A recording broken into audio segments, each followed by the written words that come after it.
fil muhafadhah ala raka'atain qabla subuhi. Anjuran untuk menjaga salat qabliyah subuh. Anjuran untuk menjaga salat qabliyah subuh. Nah, salat qabliyah subuh ini iaitu salat penggiring salat subuh, dilakukan setelah azan subuh. Dilakukan setelah azan subuh, iaitu azan yang kedua. Kalau masjid yang melakukan 2 kali azan, setelah azan kedua baru melakukan salat sunnah qabliyah subuh, atau Nabi kadang-kadang membahasakannya dengan salat sunnah fajar. Dia hanya 2 rakaat dan tidak dipanjangkan oleh Nabi. Nabi membaca rakaat pertama Qul ya ayyuhal kafirun, lalu membaca rakaat kedua Qul huwallahu ahad. Hanya itu yang dilakukan oleh Nabi. Jadi itu bukan salat yang panjang, namun fadilahnya yang luar biasa. Dari Aisyah radhiyallahu anha, anin Nabi sallallahu alaihi wasallam, qal, Nabi berkata, raka'ata al-fajri khairun minad dunya wa ma fiha. 2 rakaat fajar itu lebih baik daripada dunia dan isinya. Maksudnya lebih besar pahalanya daripada dunia dan isinya. Dan ini tentu penghargaan dari Allah ketika Allah memuliakan orang-orang yang melakukan 2 rakaat sebelum subuh. Ketika Nabi mengatakan lebih baik daripada dunia dan isinya, para ulama ada yang mengatakan seluruh kebaikan di subuh itu, di seluruh dunia, seluruh kebaikan orang-orang yang melakukan kebaikan, maka tetap 2 rakaat sebelum subuh lebih besar pahalanya. Dan ini dilakukan di rumah, kalau yang bisa melakukannya di rumah, dan itu lebih utama. Namun bagi mereka yang tidak sempat di rumah mengejar jamaah di masjid, maka dibolehkan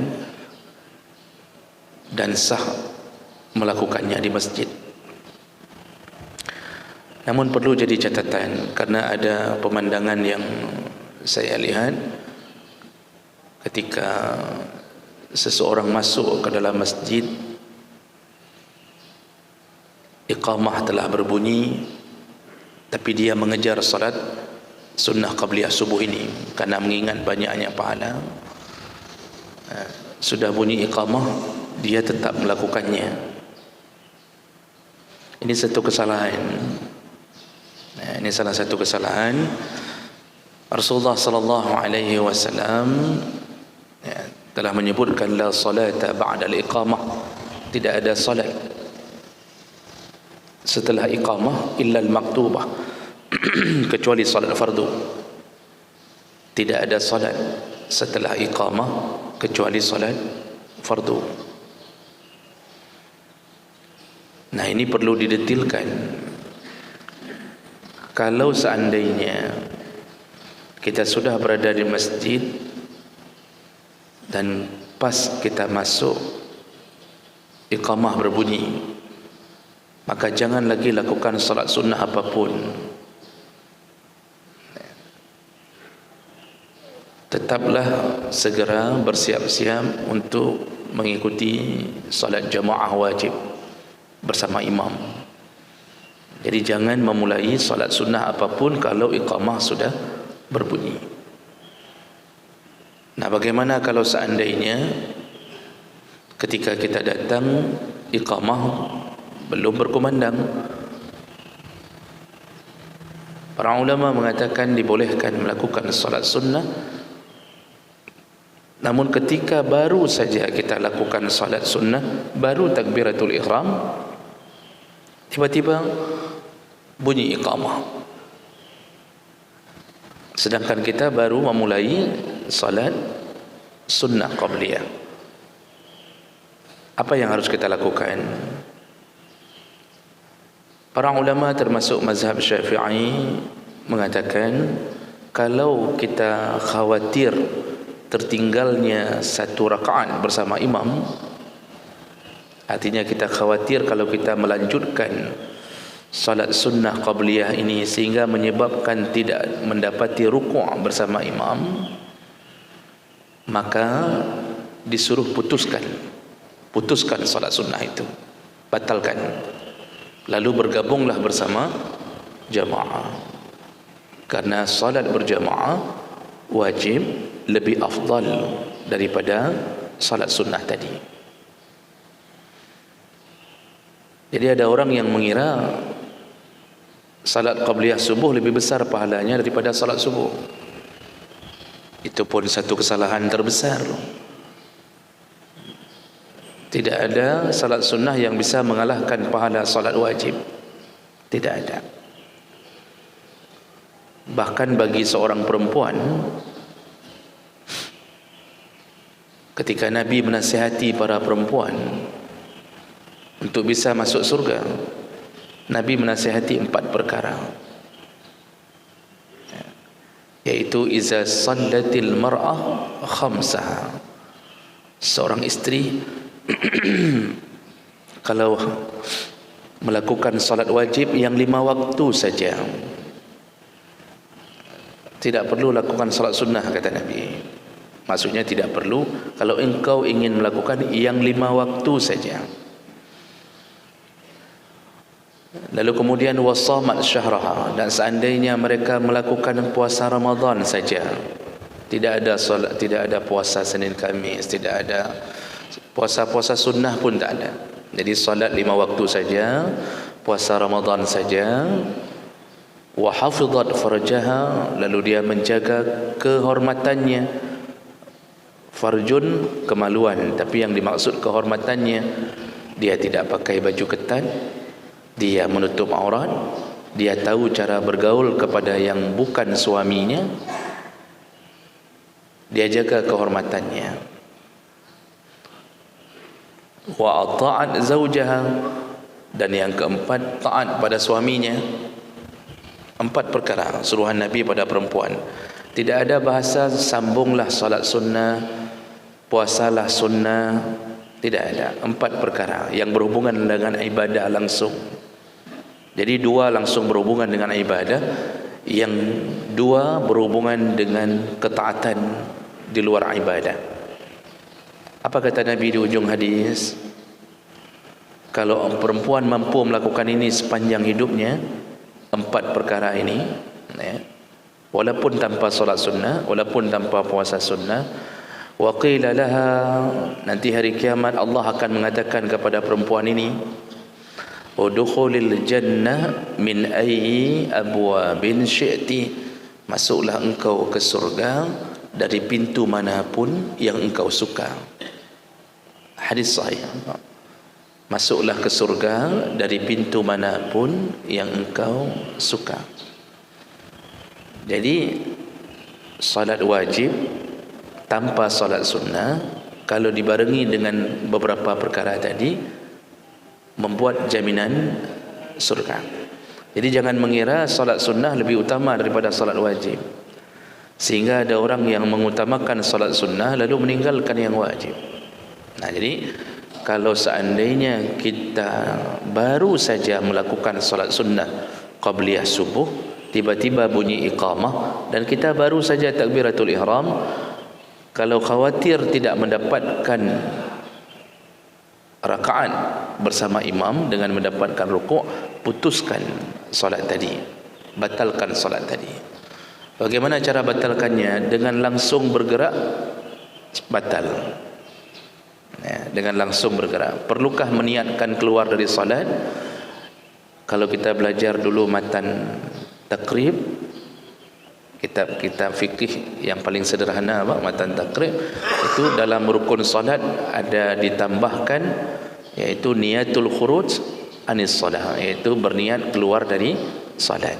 Ketika mau salam berniat keluar dari solat. Kemudian dalam kitab-kitab yang lebih besar tidak lagi disebutkan, artinya tidak lagi menyatakan bahawa wajib berniat untuk keluar dari solat. Jadi dengan bergerak itu sudah membatalkan solat. Namun yang lebih beradab iaitu dengan melakukan salam dalam posisi apapun. Jadi ketika dia berdiri, dia ingin putuskan solatnya, maka dia Assalamualaikum, Assalamualaikum, dia putuskan solatnya, lalu dia bergabung dengan jamaah. Tetapi kalau seandainya dia sudah berada di rakaat terakhir, dia sudah solat pas rakaat kedua rakaat kedua dia sedang baca Al-Fatihah, tiba-tiba bunyi iqamah.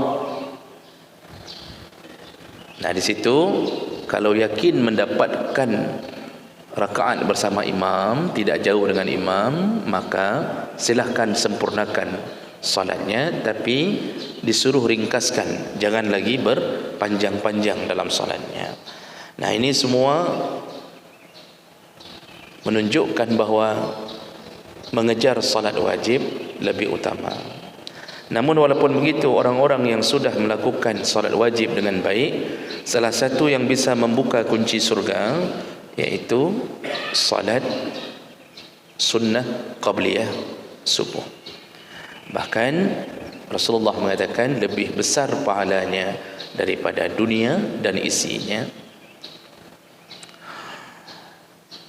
Nabi SAW itu tidak pernah meninggalkan salat sunnah qabliyah subuh, baik dalam keadaan hadar maupun safar. Nabi enggak pernah meninggalkan salat sunnah qabliyah subuh, baik dalam keadaan menjadi mukim atau tidak bepergian, atau dalam safar, dalam keadaan bepergian. Tidak pernah salat sunnah qabliyah subuh ditinggalkan. Yang lain kalau sudah safar Nabi tinggalkan. Dan ini benar-benar dijaga oleh Nabi sallallahu alaihi wasallam. Makanya dalam hadis riwayat Bukhari, tadi hadis riwayat Muslim, dalam hadis riwayat Bukhari Muslim yang lain juga dari Aisyah radhiyallahu anha, qalat lam yakunin nabi sallallahu alaihi wasallam ala syai'in minan nawafil ashadda ta'ahudan minhu ala raka'atil fajr. Kata Aisyah, Nabi belum pernah menjaga lebih hebat, lebih disiplin menjaga salat sunnah rawatib kecuali salat sunnah qabliyah subuh. Jadi maksud Aisyah, kalau salat sunnah yang lain apalagi dalam safar Nabi meninggalkannya, tapi salat sunnah qabliyah subuh dalam safar pun Nabi tidak pernah meninggalkannya. Dan ini menunjukkan begitu perhatiannya dan begitu pentingnya salat sunnah qabliyah subuh. Dalam hadis yang lain dari Ibnu Umar radhiyallahu anhu qala Rasulullah sallallahu alaihi wasallam, Rasulullah berkata, qul huwallahu ahad ta'dilu sulusul Quran, sulusul Quran. Bacaan qul huwallahu ahad itu sama seperti sepertiga Al-Quran. Wa qul ya ayyuhal kafirun ta'dilu rubu'al Quran. Surat Al-Kafirun, itu qul ya ayyuhal kafirun, sama seperti seperempat Al-Quran. Wa kana yaqra'uhuma fi raka'atil fajri, dan Nabi membaca keduanya di dalam 2 rakaat fajar. Dan ini adalah bacaan yang dianjurkan oleh Nabi. Jadi sehebat-hebatnya bacaan-bacaan, tapi tetap pilihan Nabi jatuh pada qul huwallahu ahad dan qul ya ayyuhal kafirun. Makanya aturannya ketika Nabi melakukan qabliyah subuh, Nabi di rakaat pertama Al-Kafirun, rakaat kedua Al-Ikhlas. Wallahu a'lam. Nah, dua surat ini disebut oleh Nabi seperti sepertiga dan seperempat Al-Quran. Itu karena di dalam dua surat ini membicarakan inti daripada agama, yaitu tentang ketauhidan. Ketauhidan menjadi bahagian terpenting dalam urusan agama. Ibadah menjadi pendukung ketauhidan. Orang kalau tidak bertauhid, tidak mempercayai Allah satu, atau bahkan tidak mempercayai Tuhannya adalah Allah, maka seluruh ibadahnya pun tidak diterima. Makanya surat-surat yang bicara tentang tauhid itu adalah surat-surat yang besar pahalanya di sisi Allah Subhanahu wa taala. Ini cara melakukan qabliyah subuh.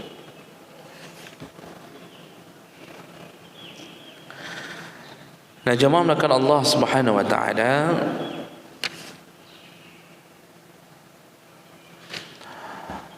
bagaimana kalau seandainya kita tidak sempat melakukannya?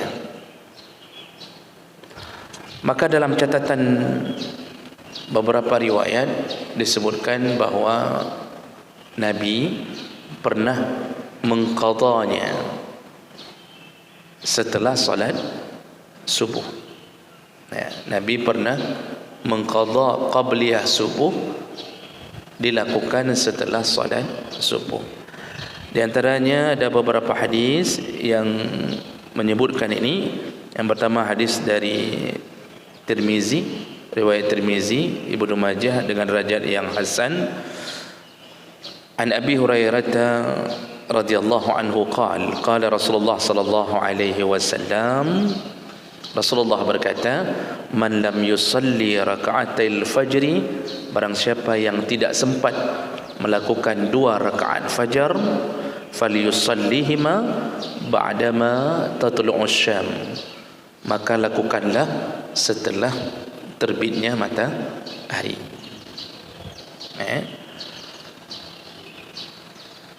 Dan ini, pandangan ini kemudian yang menyebabkan jumhur ulama termasuk mazhab Syafi'i melalui Imam Nawawi mengatakan tentang adanya qadha bagi orang yang tidak sempat melakukan qabliyah subuh, dilakukan setelah subuh, namun catatannya setelah masuknya waktu duha.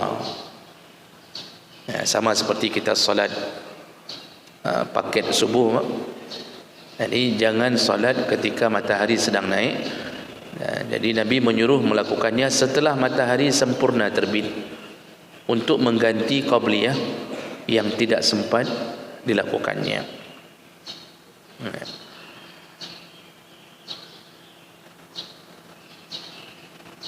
Nah, kemudian juga pernah terjadi salah seorang sahabat, yaitu Qais bin Umar,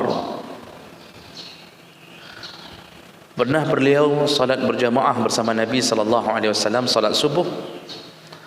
Lalu kemudian setelah salat subuh dia bangun untuk melakukan salat sunnah fajar, karena tadi tidak sempat melakukannya.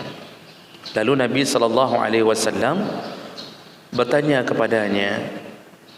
Jadi mungkin Qais melakukannya atas tindakannya sendiri, karena dia merasa kehilangan dengan dua rakaat salat subuh.